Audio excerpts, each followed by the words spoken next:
पर्वत को चीर कर, बादल को फाड़ कर, उता धरती पर वो महान योद्धा, इमोर्टल योद्धा, इमोर्टल योद्धा, वो है धरती। This video has no connection with Pocket FM or its stories.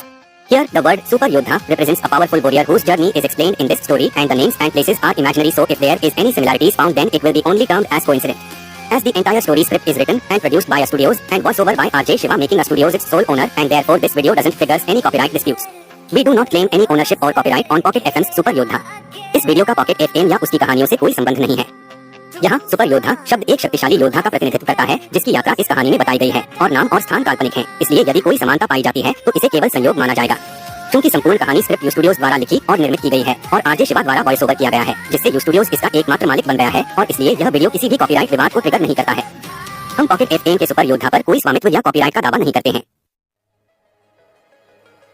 Prajapati दल में कई काबिल हकीम थे और उनकी बनाई पिल्स पूरे फायर ग्लास राजवंश में सबसे शक्तिशाली और असरदार थी। इस तरह की हीलिंग पिल्स का सबसे बड़ा उपयोग युवा योद्धाओं की शक्तियों को बढ़ाने के लिए किया जाता था। इस तरह की हील पिल के साथ ये एक अतिरिक्त सुरक्षात्मक तालिस्मानी कागज रखने के बराबर था। बेशक प्रजापति दल निश्चित रूप से सुप्रीम ग्रेड हील पिल का अध्ययन करने का ये अवसर नहीं जाने देगा। अंत में सभी 9 हीलिंग पिल्स को प्रजापति दल द्वारा 13 लाख सोने के सिक्कों में खरीद लिया गया था।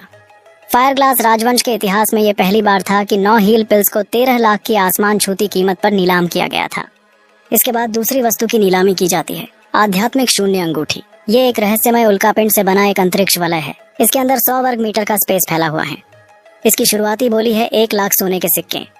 जिस वक्त महाजन ने बोलना खत्म किया, पूरे नीलामी घर में सन्नाटा छा गया और दर्शक मौन थे। ये सिर्फ एक स्पेस रिंग थी, लेकिन ये थोड़ी बड़ी थी, इसलिए इसने बोली लगाने के लिए बहुत से लोगों को आकर्षित नहीं किया। ध्रुव चिल्लाया, 1,50,000। उसे अपनी वस्तुओं को रखने के लिए एक अपेक्षाकृत बड़ी स्पेस रिंग की आवश्यकता थी। हालांकि वो सिस्टम स्पेस में भी अपने सामान को रख सकता था, लेकिन सिस्टम स्पेस में सामान रखने के लिए उसको 100 एक्सपीरियंस पॉइंट्स खर्च करने पड़ते थे। स्पेस रिंग को कोई नहीं खरीदना चाहता था, इसलिए किसी ने बोली नहीं लगाई। अंत में महाजन द्वारा हथौड़ा पटकते ही स्पेस रिंग ध्रुव की हो चुकी थी। तीसरी नीलामी में है रैंक 6 की स्वॉर्ड तकनीक। इसकी शुरुआती बोली है 5 लाख सोने के सिक्के, 5.5 लाख, 6 लाख, 7 लाख, 10 लाख। 10 लाख की कीमत सुन सभी चुप हो गए और अंत में 10 लाख की बोली लगाने वाला आदमी नीलामी का तीसरा आइटम जीत गया। चौथा आइटम है विंड शैडो स्टेप तकनीक। इस तकनीक की कोई जांच नहीं की गई है, इसलिए हम इसकी गुणवत्ता की गारंटी नहीं दे सकते हैं। इसकी शुरुआती बोली है 10,000 सोने के सिक्के। तकनीक की जांच नहीं की गई से उसका मतलब था कि मिस्टी हॉल को इस तकनीक के बारे में कुछ नहीं पता था कि वो किस ग्रेड की है और किस लेवल की, या फिर असली भी है या नहीं। उन्हें कुछ नहीं पता था। इस तकनीक को खरीदना जुआ खेलने के बराबर था। ये एक हाई ग्रेड की तकनीक भी हो सकती थी और एक लो ग्रेड भी।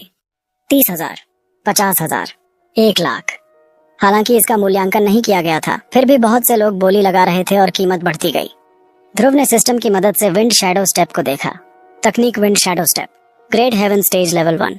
ट्रू एनर्जी, प्रति सेकंड 10 ट्रू एनर्जी का उपभोग। इस तकनीक को सक्रिय करते ही एक इंसान हवा की गति से भाग सकता है, तूफानों और आंधियों को टक्कर दे सकता है। ध्रुव विंड शैडो स्टेप तकनीक की विशेषताओं को देख दंग था। वो अपने दिल में चुपके से उत्साहित था। फिर उसने बोली लगाई और कहा 10 लाख सोने के सिक्के। ध्रुव को देखने के लिए कई लोगों ने अपना सिर घुमाया। क्या यह लड़का मूर्ख है जो एक बेकार की तकनीक के लिए इतना पैसा खर्च कर रहा है, जिसकी अभी तक जांच भी नहीं की गई है? वो निश्चित रूप से दिमाग से लाचार है।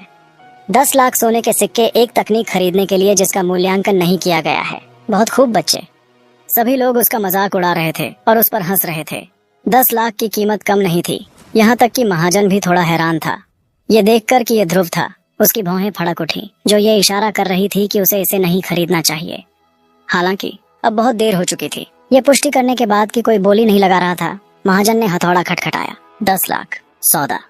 ध्रुव मन ही मन बहुत उत्साहित था। इन बेवकूफों को क्या पता कि इसकी कीमत क्या है और ये लोग मुझ पर हंस रहे हैं। अगर इन्हें पता चला कि ये एक हेवन स्टेज की तकनीक है तो ये लोग पागल हो जाएंगे। कौन जानता होगा कि विंड शैडो स्टेप एक प्रथम श्रेणी की हेवन स्टेज तकनीक थी। इसके बाद कई और आइटम की नीलामी हुई और उन सभी को अच्छी कीमत मिली, लेकिन उनमें से किसी ने भी कुलीन वर्ग के लोगों का ध्यान नहीं खींचा। इसके बाद एक और आइटम मंच पर लाया गया। 9वां आइटम है थंडर दैत्यनाग मंदिर खजाने का नक्शा।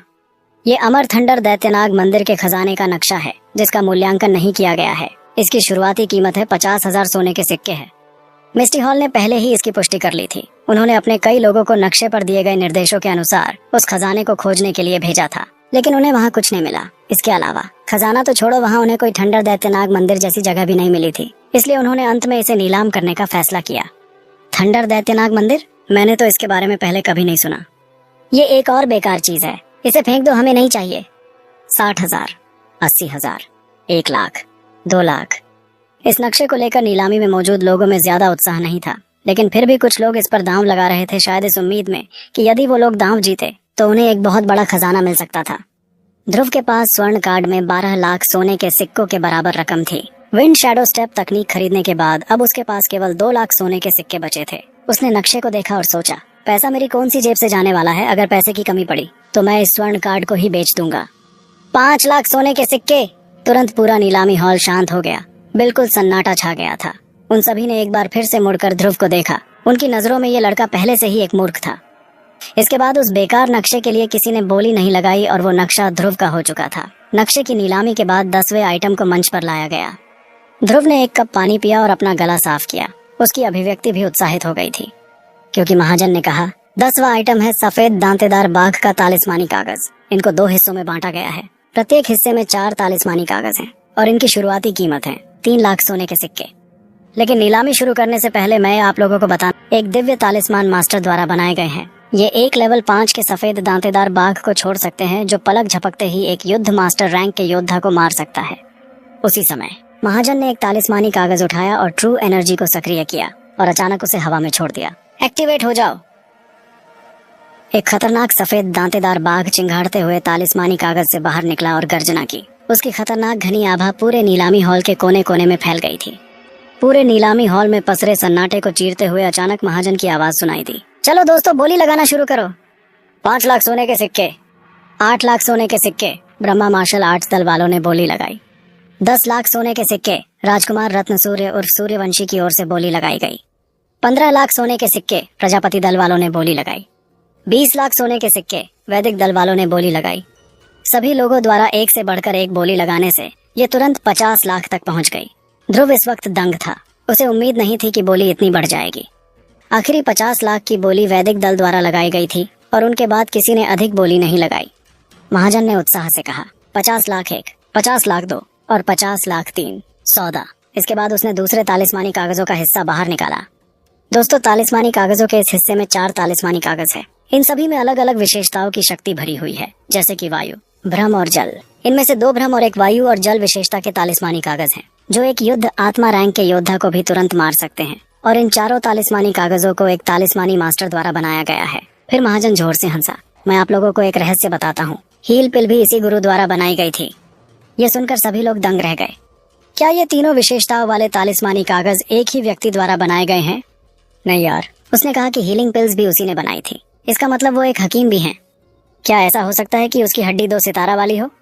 नहीं यार, ये कार्य एक दोहरी विशेषता वाली जड़ की हड्डी वाला व्यक्ति नहीं कर सकता। ऐसा तो शायद एक 10 सितारा जड़ की हड्डी वाला व्यक्ति भी ना कर पाए। पूरा नीलामी हॉल इसी प्रकार की चर्चाओं का कारण बना हुआ था और यहाँ तक कि स्पेशल कक्ष भी इस पर चर्चा कर रहे थे। ध्रुव नीलामी हॉल में चुपचाप बैठा था और हर तरफ हो रही चर्चाओं को सुन रहा था। फिर उसने अपने मन में सोचा, मैं सोच भी नहीं सकता, अगर मैंने काले नाग के तालिस्मानी कागज को बाहर निकाला तो क्या होगा? अचानक महाजन चिल्लाया, इसी के साथ बोली शुरू होती है। इसकी शुरुआती कीमत है 10 लाख सोने के सिक्के।